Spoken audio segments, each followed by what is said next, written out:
بسم الله الرحمن الرحيم.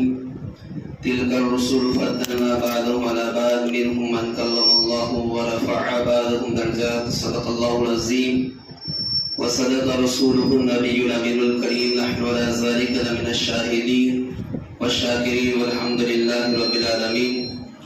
حضرات محترمہ، یہ سب سے پہلے ہم اور آپ مل کر انتہائی عقیدت اور محبت کے ساتھ بارگاہ رسالت اور آل رسالت میں درود پاک کا نذرانہ پیش کر اور پڑھیے اللہم صلی علی سیدنا و مولانا محمد وبارک وسلم. صلاۃ و سلام علیک یا سیدی یا رسول اللہ صلی اللہ تعالی علیہ وسلم. حضرات محترم، ماہ رجب المرجب اپنے فیضان کے ساتھ جاری و ساری ہے. میں نے جس آیت مقدسہ کو تلاوت کرنے کا شرف حاصل کیا ہے، اللہ تعالیٰ ارشاد فرماتا ہے تلک الرسل فضلنا بعضهم علی بعض. یہ وہ رسول ہے کہ جنہیں ہم نے ایک دوسرے پر فضیلت دی. منہم من کلم اللہ، ان میں سے کوئی وہ ہے جن سے اللہ نے کلام فرمایا. ورفع بعضهم درجات، اور کوئی وہ ہے جن کے درجے بلند فرمائے. دوسرے مقام پہ اللہ تعالیٰ ارشاد فرماتا ہے، اب اس آیت میں فرمایا منہم من کلم اللہ، کہ اللہ کوئی وہ ہے جس سے کلام فرمایا. اب اللہ نے کس سے کلام فرمایا؟ دوسرے مقام پہ ارشاد فرمایا وَكَلَّمَ اللَّهُ مُوسَىٰ تَكْلِيمًا، کہ اللہ نے موسیٰ علیہ السلام سے کلام فرمایا. اور ایک مقام پہ ارشاد فرمایا وَآتَيْنَا عِیسَىٰ ابْنَ مَرْیَمَ الْبَیِّنَاتِ، کہ ہم نے عیسیٰ کو نشانیاں عطا فرمائی. تو اللہ تعالیٰ نے جس سے کلام کیا اس کا بھی نام بتا دیا، اور جس کو نشانی عطا فرمائی اس کا بھی نام بتا دیا، لیکن جس کے درجے بلند کیے اس کا نام نہیں بتایا. تو اس کی وجہ کیا ہے؟ تو اللہ تعالیٰ فرماتا ہے کہ میں نے جس کے ساتھ کلام کیا اسے دنیا نہیں جانتی تھی، تو نام میں نے بتا دیا. جس کو نشانیاں عطا فرمائی دنیا اسے نہیں جانتی تھی، میں نے نام بتا دیا. لیکن جن کے درجے بلند کیے وہ ایسی شخصیت ہے، ایسی ذات ہے کہ جنہیں ساری کائنات جانتی ہے، سارے جہان جانتے ہیں، ساری مخلوق جانتی ہے. تو یہاں نام لینے کی ضرورت ہی نہیں، نام اس کا لیا جاتا ہے جس کی پہچان نہ ہو. اللہ تعالیٰ نے قرآن کریم میں نبیوں کی عظمتیں بیان فرمائی، نبیوں کی شانیں بیان فرمائی. ارشاد فرمایا سلام علی نوح فی العالمین. دوسرے مقام پہ فرمایا سلام علی ابراہیم، پھر فرمایا سلام علی موسیٰ و ہارون، پھر فرمایا سلام علی یاسین، پھر فرمایا سلام علی المرسلین. اللہ تعالیٰ فرماتا ہے سلام ہو نوح پر، سلام ہو ابراہیم پر، سلام ہو موسیٰ و ہارون پر، سلام ہو سارے نبیوں پر. پورے قرآن میں آپ کو یہ تو ملے گا سلام علی ابراہیم، پورے قرآن میں آپ کو یہ ملے گا سلام علی نوح، پورے قرآن میں آپ کو یہ ملے گا سلام علی موسیٰ و ہارون. لیکن پورے قرآن میں آپ کو کہیں یہ نہیں ملے گا کہ سلام علی محمد، کہ سلام ہو محمد پر. حضرات گرامی سوال پیدا ہوتا ہے کہ اے پروردگار عالم، جس محمد کے سینے پر تو نے قرآن نازل کیا، قرآن اتارا، ان پر قرآن میں سلام کیوں نہیں ہے، سلام علی محمد کیوں نہیں ہے؟ تو اللہ تعالیٰ کی مشیت جواب دیتی ہے کہ یہ عام نبی ہے، وہ خاص نبی ہے، یہ مقتدی نبی ہے، وہ مقتدا نبی ہے. حضرات گرامی اللہ تعالیٰ ارشاد فرماتا ہے، مشیت جواب دیتی ہے کہ میں نے ان پر سلام اس طرح نازل کیا کہ یہ فرش پر تھے، میں نے عرش سے سلام نازل کیا. لیکن جب مصطفیٰ پر سلام بھیجنے کی باری آئی آمینہ کے لال کی، باری آئی اپنے یار کی، تو اللہ تعالیٰ نے فرش سے سلام، فرش عرش پر سلام نازل نہیں کیا، عرش بری سے سلام نازل نہیں کیا، بلکہ اللہ تعالیٰ نے اپنے محبوب کو، اپنے یار کو معراج کی رات لامقام میں بلا کر اپنے سامنے بٹھا کر کہا السلام علیکم ایھا النبی،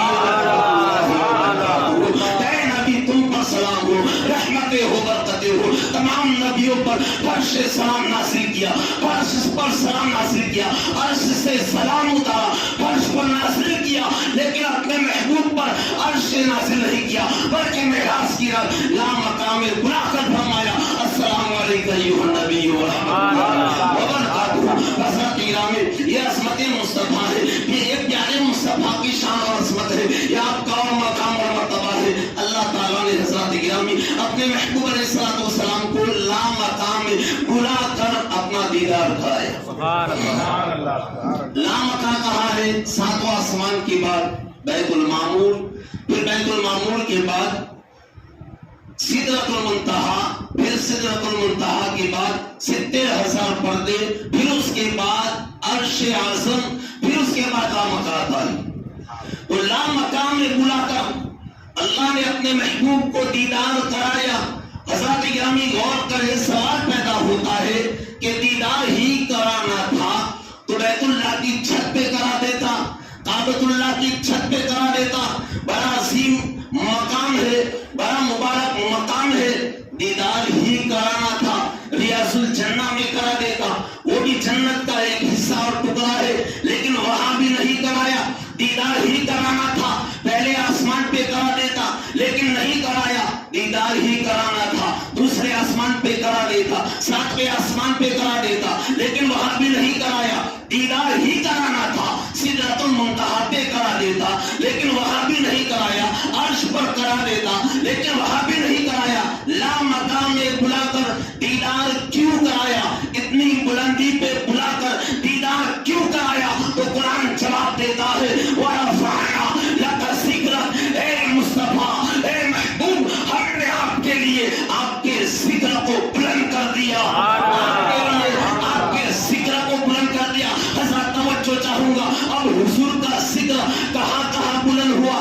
آپ دیکھیں زمینوں میں مصطفیٰ کا ذکر ہے، آسمانوں میں مصطفیٰ کا ذکر ہے، ملائکہ میں مصطفیٰ کا ذکر ہے، انسانوں میں مصطفیٰ کا ذکر ہے، آگے بڑھے بیت المعمور میں مصطفیٰ کا ذکر ہے، عرش اعظم پر مصطفیٰ کا ذکر ہے۔ ذکر تو بلند کیا لیکن یاد رکھنا ذکر ہے صفت، مصطفیٰ ہے موصوف، ذکر ہے صفت، مصطفیٰ ہے موصوف، تو یہ کیسے ہو سکتا ہے کہ صفت تو بلند ہو جائے اور موصوف نیچے رہے؟ یہ کیسے ہو سکتا ہے؟ ذکر بلند ہو جائے مذکور نیچے رہے، یہ کیسے ہو سکتا ہے کہ صفت اونچی ہو جائے موصوف نیچے رہے؟ تو اللہ تعالیٰ نے موصوف اور صفت کو ایک کر دیا اور فرمایا کہ دیکھ لو میرے مصطفیٰ کا نام بھی عرش پر ہے اور میرا مصطفیٰ بھی میرا مصطفیٰ، میرے محبوب کا نام بھی عرش پر ہے، میرا محبوب بھی عرش پر ہے۔ اب سرکار کتنے بلند ہوئے، اللہ نے اپنے محبوب کو کتنا بلند کیا۔ تو صاحب روح البیان لکھتے ہیں کہ زمین سے پہلا آسمان 500 سال کی مسافت ہے، پھر دوسرے آسمان کی مسافت 500 سال ہے، اسی طرح ہر آسمان کی مسافت 500 سال ہے، اسی طرح ہر آسمان کی موٹائی 500 سال ہے۔ اس کے بعد آپ دیکھیں بیت المعمور کی مسافت 500 سال ہے، سدرۃ المنتہا کی مسافت 500 سال ہے، اس کے بعد 70,000 پردے، ہر پردے کی مسافت 500 سال ہے، پھر عرش اعظم اس کی مسافت 500 سال ہے۔ اب اگر کوئی کہے کہ پہلے آسمان پر دیدار ہو جاتا، سدرۃ المنتہا پر دیدار ہو جاتا، عرش اعظم پر دیدار ہو جاتا، تو حضرات گرامی یہ تمام چیزیں ہماری نظر میں بلند ہے، یہ ساری چیزیں ہماری نظر میں بلند ہے، لیکن مصطفیٰ کی نظر میں یہ چیزیں بلندی نہیں رکھتی، اس لیے کہ نگاہ مصطفیٰ اس سے زیادہ بلند ہے، نگاہ مصطفیٰ اس سے زیادہ بلند ہے۔ قرآن کہتا ہے وَتَرَى الْمَلَائِكَةَ حَافِّينَ مِنْ حَوْلِ الْعَرْشِ، کہ اے محبوب تم ان فرشتوں کو دیکھ رہے ہو جو عرش کے ارد گرد گھومتے ہیں، تو مصطفیٰ کی نگاہ عرش کے فرشتوں کو دیکھتی ہے, عرش کو دیکھتی ہے, تو پتا چلا کہ مصطفیٰ کی نگاہ پہلے بھی عرش کو دیکھتی تھی, عرش تک مصطفیٰ کی نگاہ پہلے سے جاتی ہے. تو رب نے فرمایا کہ پیارے تجھے دیدار ایسے مقام پر کرایا جائے جس مقام کو تو نے پہلے نہ دیکھا ہو, اور وہاں تو کچھ اور نہ دیکھے, فقط دیکھے تو اپنے رب کو دیکھے, اپنے رب کو دیکھے. اس لیے اللہ تعالیٰ نے اپنے محبوب کو لامقام میں بلا کر اپنا دیدار کرایا. حضرات گرامی عرش پر کیوں بلایا, لامقام میں کیوں بلایا؟ تو حضرات گرامی اللہ تعالیٰ چاہتا ہے کہ جتنا بڑا منصب ہوتا ہے وسیلہ بھی اتنا بڑا ہونا چاہیے. اللہ تک پہنچنے کے لیے ولیوں کا وسیلہ چاہیے, اس سے آگے دیکھے نبیوں کا وسیلہ چاہیے, اور اس سے آپ دیکھے پیارے مصطفیٰ کا وسیلہ چاہیے. اللہ کی بارگاہ میں وسیلہ کسے بنایا جائے؟ حضرات گرامی میں نے سوچا حضرت آدم کو وسیلہ بناؤ کیونکہ بڑی شان ہے آپ کی, لیکن پتا چلا کہ حضرت آدم کبھی عرش کے اوپر نہیں گئے, عرش ان سے اوپر, آدم عرش کے نیچے. میں نے سوچا نوح کو وسیلہ بنایا جائے, لیکن پتا چلا کہ حضرت نوح بھی کبھی عرش کے اوپر نہیں گئے, عرش ان سے اوپر, وہ عرش کے نیچے. میں نے سوچا ابراہیم کو وسیلہ بنایا جائے, لیکن پتا چلا ابراہیم بھی عرش کے نیچے ہے. میں نے سوچا موسیٰ کو وسیلہ بناؤ, لیکن پتا چلا موسیٰ بھی عرش کے نیچے ہے. 1.25 لاکھ انبیاء کرام عرش کے نیچے ہے, عرش ان کے اوپر ہے. میں نے سوچا اب عرش کو وسیلہ بناؤ کیونکہ بڑا بلند مقام ہے. جیسے ہی میں عرش کو وسیلہ بنانے کے لیے آگے بڑھا, معراج کی رات میرے سامنے آ گئی. میں کیا دیکھتا ہوں, پتا چلا عرش بلند تو ہے مگر مصطفیٰ کے قدموں کے نیچے ہے. عرش بلند تو ہے لیکن مصطفیٰ کے قدموں کے نیچے ہے. اعلیٰ حضرت فرماتے ہیں سہے عزت و عہد الہی محمد کہ ہے عرش حق زیر پائے محمد. اللہ تعالیٰ نے اپنے محبوب کو عرش پر بلایا تاکہ پتا چل جائے کہ رب کی معرفت کا سب سے بڑا ذریعہ اور سب سے بڑا وسیلہ ذات مصطفیٰ ہے. اب آپ دیکھیں حضور معراج کر کے واپس آئے, ہونا تو یہ چاہیے کہ یہ خبر, یہ واقعہ سب سے پہلے صدیق اکبر کو بتا دی, لیکن حضور ابو جہل کو بتا رہے. خوشی کی خبر سب سے پہلے اپنوں کو دی جاتی ہے, دوستوں سے بیان کی جاتی ہے, لیکن یہاں دیکھیں سرکار اتنی بڑی خبر ابو جہل کو بتا رہے ہیں. فرمایا میں رات کے تھوڑے سے حصے میں مسجد اقصی گیا اور واپس بھی آ گیا. تو ابو جہل نے کہا یہ بات ماننے والی نہیں. پھر ابو جہل باہر نکلا, عتبہ اور شیبہ کو لیا اور سیدھا صدیق اکبر کے گھر گیا. دروازہ کھٹکھٹایا اور صدیق اکبر سے کہنے لگا کیا یہ ابو بکر, عرب میں آپ کی بڑی قدر ہے, لوگ آپ کو عقلمند جانتے ہیں, عرب میں آپ کی بڑی ویلیو ہے. یہ بتائیے اگر کوئی شخص یہ دعویٰ کرے یہ تھوڑے سے وقت میں مسجد حرام سے مسجد اقصی بھی گیا بھی اور واپس بھی آ گیا تو کیا اس کو مانا جائے گا؟ تو صدیق اکبر نے کہا کہ یہ بات ماننے والی نہیں ہے. ابو جہل خوش ہو گیا کہ یہ تو ہماری طرف ہمارے حق میں یہ بات کہہ دی ہے, لیکن جب خوش ہوا تو صدیق اکبر نے کہا اچھا یہ بتا یہ دعویٰ کس نے کیا ہے, یہ بات کس نے کہی ہے؟ کہا یہ بات تیرے نبی نے کہی ہے, یہ دعویٰ تیرے یار نے کیا ہے, یہ دعویٰ محمد عربی نے کیا ہے. بس اتنا کہنا تھا. صدیق اکبر نے کہا اگر میرا یار کہتا ہے, میرا مصطفیٰ کہتا ہے تو سچ کہتا ہے, سچ کہتا ہے, اس کی تصدیق اور تعریف کرتا ہوں. حضرات گرامی ذرا دیکھیے, یہاں تک تو سارے لوگ جانتے ہیں. آگے ایک نقطہ میں آپ کو دیتا ہوں. حضرات گرامی آج وہابی, آج بد عقیدہ حدیث پڑھتا ہے عظمت مصطفیٰ کا انکار کرتا ہے, قرآن پڑھتا ہے عظمت مصطفیٰ کا انکار کرتا ہے, بخاری پڑھتا ہے عظمت مصطفیٰ کا انکار کرتا ہے, مسلم پڑھتا ہے عظمت مصطفیٰ کا انکار کرتا ہے, صحیح ستہ کی حدیثیں پڑھتا ہے عظمت مصطفیٰ کا انکار کرتا ہے. ارے تو بخاری پڑھ کے عظمت مصطفیٰ کو نہیں مانتا, مسلم پڑھ کے عظمت مصطفیٰ کو نہیں مانتا, قرآن پڑھ کے عظمت مصطفیٰ کو نہیں مانتا, حدیث پڑھ کے عظمت مصطفیٰ کو نہیں مانتا. نقطہ سننا حضرات گرامی, کروڑوں سلام ہو